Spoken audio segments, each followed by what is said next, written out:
El tema que ha traído Nicolás es teoría exopolítica, 3 casos que demuestran la presencia alienígena, que no es poca cosa.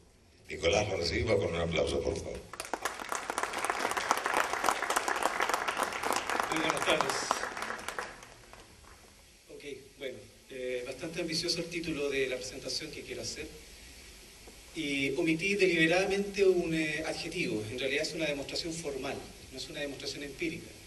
No existe nadie en este mundo que haya sido capaz de demostrar la presencia alienígena en la Tierra con pruebas empíricas, experimentales. En el ámbito de las ciencias, una prueba es algo que permite demostrar una hipótesis y que lo hace de tal forma que todo quien quiera someter a experimentación esta prueba puede hacerlo y conseguir los mismos resultados. Es decir, que no hay espacio para subjetividades, tiene que ser el resultado siempre objetivo, todos deben llegar al mismo resultado. Lo que ocurre, por ejemplo, en matemáticas. Si digo que 3 por 3 es 9, esa es una operación válida para todo aquel que haga la operación correcta. Esa es una prueba formal.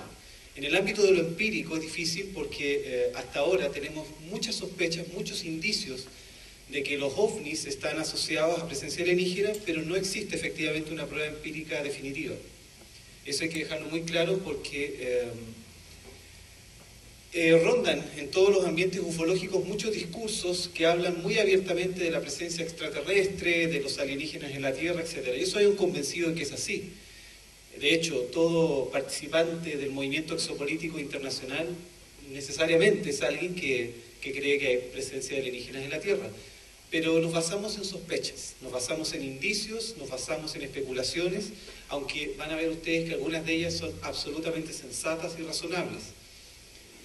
En suma, lo que quiero presentar es un razonamiento ufológico.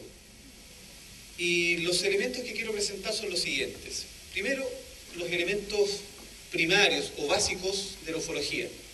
Solamente para generar una suerte de lenguaje común para algunas ideas que voy presentando en adelante. Ah, perfecto. Muchas gracias, María. Luego, elementos secundarios de la ufología, que son algunos que lamentablemente todavía no logran cobrar la fuerza que quisiéramos para convertir la ufología en ciencia. Esa es otra de las grandes discusiones que ha impedido que la ufología entre al ámbito académico. Aún la ufología, aunque lleva el término griego logía, que quiere decir ciencia o estudio científico, no es una ciencia. Eso hay que admitirlo también, es una paraciencia. Es una ciencia que está en rumbo a convertirse en algo así como la antropología o la física o la biología. En tercer punto, algunos casos interesantes. No solamente interesantes, sino que además fundamentales para comprender la teoría exopolítica. Además, paleoastronáutica, otro de los tópicos que nos permite fundamentar la teoría exopolítica. Paleoastronáutica, es decir, astronautas antiguos.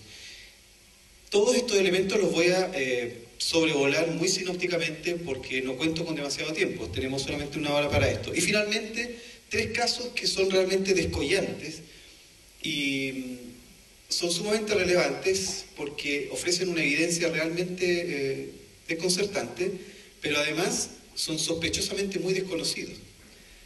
¿Cuántos de ustedes conocen el caso Roswell o han escuchado hablar del caso Roswell? Levanten la mano, por favor, los que han escuchado hablar de esto. ¿Quiénes han escuchado hablar del caso Kumburgas? Bueno, les diré que el caso Kumburgas es 10 veces más interesante que el caso Roswell. Y no voy a tener que remitirme a testimonios de terceras personas para hablar de esto, sino que les voy a mostrar fotografías, fotogramas, y los puedo remitir incluso a videos que están disponibles en la web para que vean por qué es más interesante que Roswell. Lo cual hace muy sospechoso el hecho de que sea tan desconocido. Algunos elementos primarios de la ufología son los siguientes. ¿Dónde está Fernando? ¿Por ahí? ¿No? Fernando Correa, uno de los expositores, ha dicho varios días en la radio, en Alternativa Extraterrestre, que quienes hoy día tratan de ignorantes, fantasiosos, alucinados, a quienes estamos interesados en el problema OVNI y la posibilidad de presencia alienígena, y nos tratan de ignorantes, se ríen, se burlan, ridiculizan esta causa, van a ser, según Correa, justamente los que mañana van a ser unos ignorantes. Me parece que es muy caballero de parte de Correa, porque en realidad eso está ocurriendo hoy día. Negar el fenómeno OVNI tal cual. Simplemente el fenómeno ovni es de absoluta ignorancia. El fenómeno ovni está absoluta y completamente comprobado y aceptado en todos los organismos aeronáuticos del mundo. No hay ninguna agencia aeronáutica en el mundo que no haya aceptado el fenómeno ovni como una realidad. Pero ojo, cuando digo ovni, no digo extraterrestre, ni alienígena, ni marcianitos, ni nada por el estilo. Simplemente fenómenos aéreos anómalos, fenómenos espaciales que no responden a ninguna explicación convencional. Entonces, como fenómeno ovni está completamente demostrado. Y entonces, a partir de esto, tenemos algunas aserciones. Primero, es real e inteligente, que es lo que lo vuelve tan interesante. Es un fenómeno real, es efectivo, tiene una materialidad, tiene un tiempo y un lugar en el espacio que nos demuestran su existencia como fenómeno. En segundo término, es inteligente. Si simplemente se manifestara como un fenómeno aleatorio, sin comportamientos predecibles, sin regularidades de ningún tipo, tal vez no sería tan interesante. Lo que lo hace extraordinariamente interesante son algunas de sus manifestaciones sumamente inteligentes. Movimientos que hacen pensar, inevitablemente, aunque no queramos especular, aunque no queramos evitar en cierta medida la conjetura, y aunque queramos ser muy escépticos, inevitablemente llegamos a la conclusión de que detrás de esto parece haber una inteligencia comandando estos objetos. Y esto que estoy diciendo, no me estoy basando primeramente en testimonios civiles, sino en testimonios militares, en testigos, por ejemplo, del ámbito del radarismo, es decir, de aquellos que controlan el radar. Otra característica fundamental, primaria, del fenómeno ovni, es que en estricto sentido no implica presencia alienígena o extraterrestre. Quiero hacer aquí un alcance conceptual. Puse ahí entre paréntesis aliente. Todos habrán escuchado hablar del término inglés alien. Alien significa originalmente extranjero, pero con el tiempo y el uso de la ufología, el término alien en inglés llegó a significar extraterrestre. Y es un término mucho más correcto que hablar de extraterrestre. Cuando nosotros decimos extraterrestre, en rigor estamos asumiendo que estos seres presuntos provienen del espacio exterior, cosa que no sabemos. No tenemos la más mínima idea de dónde vienen, quiénes son o qué quieren. Difícilmente podemos decir que son extraterrestres. Podrían ser intraterrestres. Y de hecho, justo detrás de nosotros, creo, está el Uritorco, de donde ha surgido toda una leyenda que dice que podrían haber seres intraterrestres. Podrían ser seres submarinos.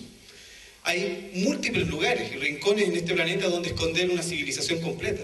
De hecho, hasta hace poco se siguen encontrando arqueológicamente nuevas civilizaciones perdidas. Una civilización muy avanzada podría estar perfectamente escondida en este planeta, de manera que no sería en ningún caso extraterrestre, sería tan terrestre como nosotros, pero alienígena, o más correctamente, alien. Y ese término alien en latín quiere decir un ser otro. Ali significa en latín literalmente otro. Ens significa ente, otro. Es decir, el aliens es un ser otro, un ser absolutamente desconocido, que no tiene nada que ver con nosotros, es otra cosa. Eso es un alien en inglés. ¿Cómo lo traducimos al español? Como alien, aliente. Alien, aliente. Es exactamente lo mismo. Por lo tanto, es un término más correcto porque no estamos diciendo nada de este ser. Simplemente es una incógnita. Otro elemento bastante aceptado y bastante objetivo es que el fenómeno ovni, si bien no tiene el mismo concepto, el mismo término para definirlo, se ha presentado a lo largo de toda la historia. No hay prácticamente ninguna cultura que no haya de alguna manera sindicado objetos o fenómenos aéreos desconocidos o inexplicables, en todas las culturas, sin salvar ninguna. Todas han reconocido objetos voladores no identificados, dándole distintos nombres, atribuyéndoles distinta naturaleza. Evidentemente, en otros tiempos, a lo que hoy día llamamos un ovni, pudo habérselo considerado, por ejemplo, ángeles, hadas, seres elementales, en fin, dioses, probablemente. Vamos a hablar un poquito más adelante de eso. Y por último, otro elemento sumamente esclarecedor dentro de estos elementos primarios de la ufología es el peligro que revisten en términos de aeronavegación. Uno de los trabajos que ha realizado un buen amigo nuestro chileno, el mayor de ejército Rodrigo Bravo, que además es piloto militar activo, es el peligro que revisten los ovnis para la aeronavegación. Hay múltiples casos aeronáuticos en los cuales estos objetos se cruzan en las aerovías de manera absolutamente intempestiva, impetuosa, y no respetando ninguna de las reglamentaciones que rigen la aeronavegación. Por lo tanto, revisten un importante peligro. Eso es muy importante para considerarlo en términos militares, que es lo que va a apuntar en cierta medida la exopolítica. Algunos cuestionamientos que sin duda nos tienen a todos acá presentes son los clásicos. ¿Qué son los ovnis? ¿Qué quieren? ¿De dónde vienen? ¿Quién los conduce? Si es que se cabe hablar de conducción. Y sobre todo, ¿qué podemos pensar razonablemente de ellos? Es decir, en términos de estricta razón o de lógica, ¿qué es lo que se nos da a pensar sin arriesgar la saludable especulación, sin arriesgar la sensatez? ¿Qué es lo que podemos decir de los ovnis? En base a estas preguntas, y frente al fenómeno ovni, han surgido algunos puntos de vista, algunas perspectivas de la ufología.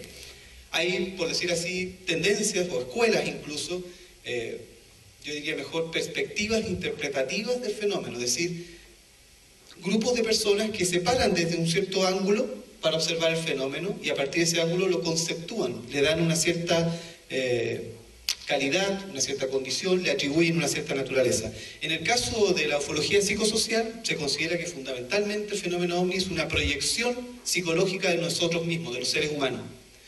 Frente, por ejemplo, una de las hipótesis, a la caída o el deterioro que han sufrido las religiones durante el siglo XX por infinidad de episodios y lamentables hechos que se han dado dentro de las iglesias, no solamente de la iglesia católica, la iglesia evangélica, la protestante en general, sino que en general, dentro de lo que se llama la crisis metafísica del siglo XX, donde el hombre empieza a dudar de todo aquello en lo que creyó durante siglos, surge el ovni como un reemplazo, como un relevo de estas creencias.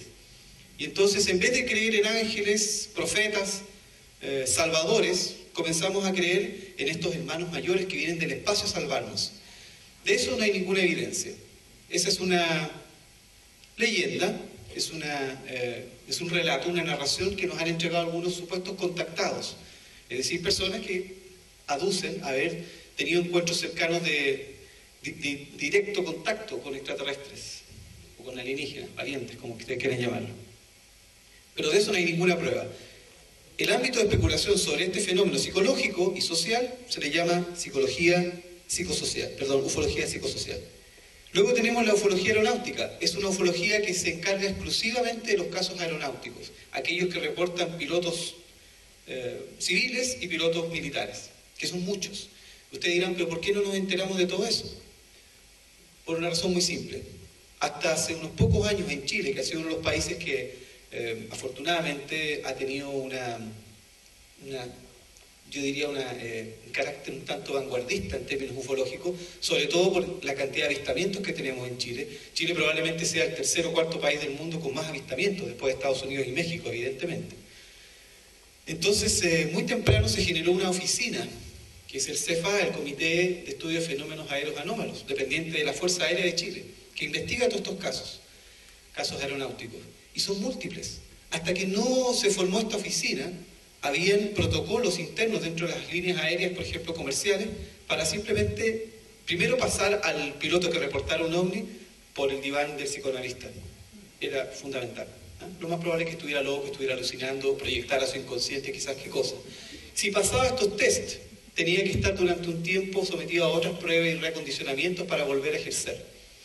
Dentro del ámbito militar es aún más complicada la cosa y sigue siendo riesgoso en términos profesionales para los pilotos denunciar avistamientos. Por eso es que hay una renuencia, por eso es que son muy reticentes los pilotos a hablar al respecto, porque arriesgan simplemente su trabajo. Y el momento de decidir prácticamente qué es lo que hago, entre guardar testimonio para mí o contarlo y arriesgar que me despidan, ¿qué creen ustedes que es lo que deciden? Pero bueno, la ufología aeronáutica trabaja en ese ámbito. Tenemos la ufología especulativa, que se encarga fundamentalmente de conjeturar acerca de la naturaleza de los ovnis. Es una de las más odiadas y más amadas. Odiada por los escépticos porque aquí han surgido las teorías e hipótesis más escalofriantes, más sofisticadas, complicadas algunas. Algunas son irrisorias por lo infantiles que puedan ser, porque resultan ser muy antropomórficas, es decir, son conjeturas que parecen sacadas de la ciencia ficción, que parece que realmente fueran inventadas. Alguien se sienta y fantasea con esta naturaleza ovni y entonces construye toda una fantasmagoría de lo que se trata. Pero también dentro de la ufología especulativa hemos encontrado algunas teorías muy interesantes, como las que ofrece Jacques Vallée, por ejemplo, acerca de la probabilidad de que estos aparatos, estos objetos provengan de dimensiones paralelas. Jacques Vallée no es cualquier persona, es un astrofísico e ingeniero en computación que se dedicó por mucho tiempo a la investigación ovni y sigue haciéndolo. Y bueno, hasta que falleció. Lo interesante es que dentro de la especulación saludable han surgido algunas teorías muy interesantes para explicar cuál podría ser la naturaleza de la aparición de estos fenómenos en nuestra dimensión. Todo esto todavía no ofrece ninguna evidencia, lamentablemente. Luego tenemos la ufología militar, muy parecida a la ufología aeronáutica, con la única distinción de que, y con mucho sentido, se considera el ovni como un invasor del espacio soberano. Desde el punto de vista militar, yo voy a hacer un paréntesis. Trabajo dentro de un movimiento exopolítico, es decir, lo que nos interesa es presionar a los gobiernos para que desclasifiquen la información que tienen o que suponemos que tienen sobre presencia alienígena. Y entonces nuestro trabajo es forzarlos a que hablen al respecto.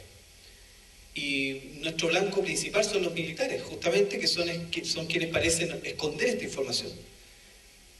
Podría decirse que en cierta forma son el enemigo del movimiento exopolítico, pero al mismo tiempo nos parece sumamente sensato lo que hacen. Ellos están encargados de custodiar el espacio soberano, terrestre y aéreo de nuestros países, en Argentina, en Chile, en Estados Unidos, en todo el mundo. Para eso existen las Fuerzas Armadas. Y si un invasor ingresa al espacio soberano, es una amenaza, puesto que los ovnis no se identifican, no piden permiso para usar vías aéreas, aterrizan en cualquier parte, dejan huellas y bueno, y una serie de fenomenologías que espero poder sintetizar más adelante. Entonces, la ufología militar tiene mucho sentido y en cierta medida está justificado su encubrimiento. Tenemos por otra parte la ufología escéptica, aquella que, más que negar, lo que hace es dudar de las explicaciones que puedan haber surgido en los últimos 70 años para explicar el fenómeno ovni. Han surgido muchas explicaciones, pero ninguna ofrece evidencias empíricas, como dije al principio, no hay pruebas. La ufología escéptica dice, no debemos hablar de qué son en realidad los ovnis hasta que no se ofrezca una prueba empírica experimental, repetible en laboratorio y objetiva. O sea, la naturaleza de pruebas que nos pide la ciencia. Y por último, creo que la más interesante de todas, la ufología política. Esta ufología política no tiene mucho tiempo, no son más de 15 o 20 años, principalmente en Estados Unidos, con, por ejemplo, dispositivos políticos como el FOIA. FOIA en Estados Unidos es un mecanismo que le permite a los ciudadanos forzar al gobierno para que revele la información en distintos aspectos de ámbito ciudadano. La ufología política que surgió en Estados Unidos se ha dispersado, se ha extendido a todo el mundo. Y hoy día existen activistas políticos que claman por el destape total de esta información. En Argentina, hace un par de años se formó también ahora una agencia dependiente del gobierno, financiada por todos ustedes, para investigar el fenómeno ovni. En Chile existe hace 13 años, en Brasil hace unos 10 años. Y así, distintos países van generando instancias de investigación para hacerse cargo de este problema, de esta situación ovni, que es absolutamente real, como decía al principio. La ufología política ha estado detrás de esta movilización, pero hay mucho trabajo todavía por hacer porque estamos convencidos de que se oculta gran parte de la información. Elementos secundarios. Acá entramos en un problema, son secundarios, ¿por qué? Porque no son tan estrictos como los primarios. Acá ya comienza a haber una discusión. Primero hay una condición subjetiva, es decir, estamos refiriéndonos a aquello, esto está muy vinculado con lo segundo, a aquello que nos revela o que transmite un testigo. Es decir, X persona dice, vi un platillo volador con luces que giraban en un cierto sentido, se desplazó a velocidades. En estos 3 días que llevo en Capilla del Monte habré escuchado 10 testimonios fácilmente de ovnis. Algunos de ellos muy sofisticados, con aparentes avistamientos que han durado minutos, 10, 15 minutos. Y personas que mirándome a los ojos me dicen, vi esto, vi un platillo volador metálico con ventanas. Hace unos días, alguien me hizo una descripción muy detallada. ¿Dónde están las pruebas? No tengo ninguna. No ofrece ninguna evidencia palmaria. que yo pueda someter a experimentación. Pero son tantos los testimonios históricos que uno empieza a decir, algo pasa acá. Pero estos son los elementos secundarios, entonces. Son testimoniales, refieren concomitancias. Y aquí, color amarillo, ¿por qué? Porque aquí comienza el problema. Lo realmente problemático son las concomitancias. Una cosa es el fenómeno ovni, el objeto suspendido en el aire, volando, viajando, haciendo zigzag, lo que sea. Y otra cosa es aquello que se adhiere o que aparece, que surge junto con el avistamiento, en forma paralela. Por ejemplo, tal vez ya lo están imaginando, humanoides. Cuando el objeto volador no identificado aparece por sí solo, ovni. Pero cuando conjuntamente con el avistamiento hay un aterrizaje, por ejemplo, se describen, comillas, patitas, fuselaje, ventanas, puertas que se abren, descenso de humanoides, ahí hablamos de una concomitancia. Y ahí la ufología, en realidad, que se queda corta. Ahí comienza realmente a pensarse de manera exopolítica. Aquí estamos hablando de otra cosa. Ya no es suficiente el concepto de ovni. Aquí estamos hablando ya de aparatos. Y aparatos de los cuales vemos emerger criaturas humanoides, antropomórficas, cabeza, piernas, brazos. Es muy extraño, pero eso es lo que constituye las concomitancias y lo que vuelve tan problemático todo esto. Otro elemento secundario es que en este caso se invocan otras ciencias. Originalmente la ufología, años 50, 60, 70, invocaba solamente físicos, astrónomos, ópticos, ingenieros en balística, por ejemplo, ingenieros químicos, es decir, ciencias duras, ciencias estrictas para investigar el fenómeno ovni, las huellas que pueda dejar. Hoy día el llamado es urgente a que se involucren psicólogos, antropólogos, historiadores, lingüistas, historiadores, es decir, ciencias sociales, porque el fenómeno simplemente se expandió y se amplificó de tal forma y se complejizó a tal punto que un físico no puede explicar lo que ocurre al interior de una sesión regresiva para una persona que declara haber sido abducida, por ejemplo. ¿Qué puede hacer un físico ahí? Necesitamos un psiquiatra, necesitamos un psicólogo, necesitamos un hipnoterapeuta, un filósofo, un antropólogo. Entonces es una revolución dentro del pensamiento ufológico invitar a estas otras ciencias a hacerse parte. Y por último, dentro de estos elementos secundarios tenemos las graves implicaciones que implica todo esto. Cuando hemos aceptado estas concomitancias, que son las que realmente nos interesan, como elementos secundarios encontramos implicaciones gravísimas.